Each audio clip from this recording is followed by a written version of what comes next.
Hello, it's your Uncle Spurt here, and today I'm having a good old gander at Samsung's fresh new Galaxy Book5 360.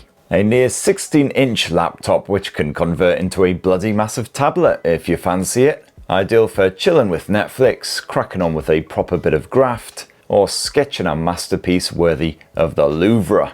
The Louvre, however the Frenchies say it. Now this laptop starts from £849, so it's considerably cheaper than the Galaxy Book5 Pro 360, unless you have to upgrade to beefier specs, in which case there's not actually that much in it. Now I've been testing out the entry-level model of the Galaxy Book5 360, so here's my full review of this flexible fecker. And for more on the latest and greatest tech, please do subscribe and ding that notifications bell. Cheers! Now Samsung hasn't exactly gone wild and crazy when it comes to the design of the Galaxy Book5 360. It's the same gorgeous wee bugger as the Pro and various other Galaxy Books before it, as beautifully slender as ever, but this is still a 16-inch laptop. It's not exactly compact, it's a full-on wide boy, not too heavy thankfully, and it is a solid chunk of aluminium. No troublesome flex or anything, and overall looks rather smart as well. Occasionally it'll get a little bit grubby, especially if you like to snack while you work, but nothing that a quick bit of buffing can't sort out.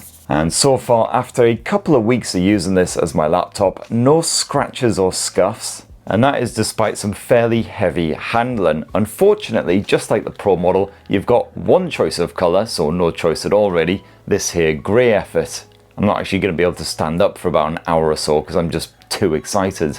But of course, one of the best features of the Galaxy Book5 360 design is the fact that that screen bends back a full 360 degrees, as the name heavily suggests, which is incredibly handy for chucking it in tent mode. That's particularly good if you decide, bollocks to work, I'm just going to kick back with a dumb action flick. And of course, naturally you have full touchscreen controls, nice and responsive, so it's easy enough to control the laptop in tent mode. And when it comes to the connectivity, no difference really between this and the Pro model. You got yourself a pair of Thunderbolt 4 ports over here on the left edge, as well as a bit of HDMI 2.1 action. And Thunderbolt is how you keep this thing powered up, so if you are charging the laptop, well, that's one port down. And then those are joined over on the right edge by a full-sized USB-A 3.2 port, as well as a micro SD memory card slot, because you've got the old headphone jack there too. Now waking up the Galaxy Book5 360 and jumping into Windows is usually just a matter of a couple of seconds. You've got a fingerprint sensor built into the surface of that power button, which saves you buggering about with pins or passwords every time. And I have found that this occasionally takes a wee while to respond when I'm trying to either sign into Windows or sign into one of my accounts. But generally it's no bother. Unfortunately, there's no face unlock as a backup option here. So if your fingers are grubby or whatever, well, you're just going to have to resort to the pin. But as usual, your biometrics and all your sensitive bits are stored away on a special security chip. It's making it that little bit trickier to hack. And it's your typical Samsung laptop experience on here. Thankfully not too much crapware stacked on this thing, just a few of Samsung's own bits on top of all the usual Microsoft shenanigans. So for instance, you've got the Galaxy Book Experience, which is basically just a way of downloading even more Samsung apps if you haven't got enough on here already. You got the likes of Samsung Studio, which is pretty decent if you want to convert your home movie into something a bit more cinematic. And you might be thinking, it wouldn't be a Samsung device if it wasn't absolutely packed to the tits with AI. Well, there are some AI bits on here. It's not quite as bad as their phones. But for instance, you've got likes of AI Select, which you can just conjure up from the toolbar there, and then just draw a little circle or just click on whatever you want to search for.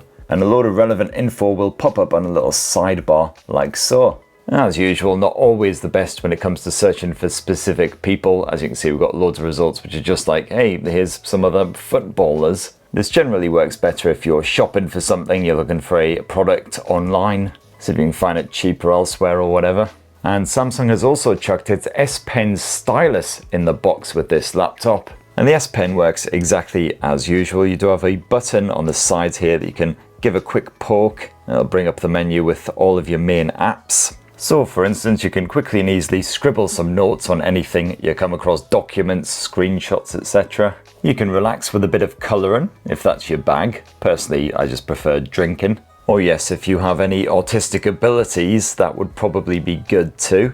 Unfortunately, as usual, when you're done with the S Pen stylus, there's no convenient orifice to shove it in here on the Galaxy Book5 360. All you can really do is slap it on the lid at this very specific spot up near the top where it's magnetic to kind of hold it in place. But obviously that's not much good when you're then shoving it in a bag, as it'll just come straight off. And on the storage front, you've got 256 gigs of the stuff in this entry-level model, although you can upgrade that to a full terabyte if you hoy even more cache at Samsung. And of course that is expandable via micro SD memory card, although that memory card slot is more useful just for slapping in a card and dragging off a load of files if you're a photographer or whatever. And on the connectivity front, we got full Wi-Fi 7 support. I've had no issues from that whatsoever, stream and game and all that good stuff, but there is no SIM option on here. You can't slap on an eSIM, stick in a physical SIM, any of that stuff. And thankfully it was perfectly happy hotspotting off of my Galaxy S25 Edge, no issues there. And the usual phone link shenanigans works absolutely fine, so you can quickly and easily mirror your phone, drag and drop files, do whatever you need to. Now your only choice of display here on the Galaxy Book5 360 is a 15.6 inch Super AMOLED display with a full HD resolution 1920 by 1080 pixels. And this goes with Samsung's usual stretched aspect ratio. As you can see, they're wide and not very tall, which is well suited to a bit of multitasking. So you'll be on a video chat with your boss, colleagues, etc., while also browsing the web and actually sleekly getting a bit of Netflix on the go. And speaking of Netflix, when you've just had enough of life and you just want to kick back and just enjoy something brain-free, the Galaxy Book5 360 is certainly well suited to those cinematic experiences. You've got gorgeous contrast, so HDR content looks fantastic. Nice poppy colors as well, so animated fare really shines off this screen. Unfortunately, that rather glossy display is incredibly reflective as well, so in darker scenes in telly shows and movies, you will find yourself looking at yourself or whatever else is around you quite a lot. Well, the good news is it's quite a bright display as well, so when you max it out, that helps to counter the worst of the reflections, and it does mean that outdoors visibility is okay, as long as you don't have sun glare smashing right off that shiny surface basically. And yes, you've got suitably stiff hinges for propping this laptop up in tent mode. It doesn't feel like it's about to collapse at any point. And there is a downgrade for the audio versus the Pro version of this laptop. What you've got here is a pair of 2-watt stereo speakers. But no worries, they're still proper loud buggers, and the audio quality absolutely fine when you do max it out for kicking back with a movie or whatever. You know, Dolby Atmos support, but no AKG fine tuning. And naturally, when it comes to the performance, you've got a choice when you're speccing this thing out, depending on your budget, obviously. My review model of the Galaxy Book5 360 is the base Intel Core Ultra 5 226V version, but you can upgrade that to a 228V, while the most pimped out model rocks a Core Ultra 7 256V. Although once you upgrade to that Core Ultra 7, you're practically in Galaxy Book5 Pro 360 pricing territory. But you know what, I found that the everyday performance on this entry-level model is absolutely fine. Yeah, it's not always the quickest, sometimes it takes a wee bit of time to just warm up a bit. On occasion, you'll be waiting a wee bit longer than expected for the laptop to wake up, for an app to load, something like that. But you can also run several apps side by side on the screen at the same time. Creative tasks like photo editing, not a problem, bit of light video editing as well, and the Galaxy Book5 360 can even happily get gaming if you need it. There's no dedicated graphics naturally. My entry-level model was running off the integrated Intel Arc 130V GPU. But hey, the likes of Spider-Man ran reasonably well on the medium graphics settings. That frame rate typically hovered around the sort of 30 to 40 frames per second range. Although yes, it did occasionally stumble and judder, especially when I was titting about swinging through Manhattan. But I didn't notice any other issues, however, no graphical tearing, anything like that. While the Galaxy Book5 360 stayed pretty cool, despite being under a fair bit of pressure. And of course, older, less demanding titles like Pillars of Eternity and Oddworld Soulstorm play absolutely perfectly and look fantastic on that gorgeous AMOLED display with its sharp contrast and poppy colors.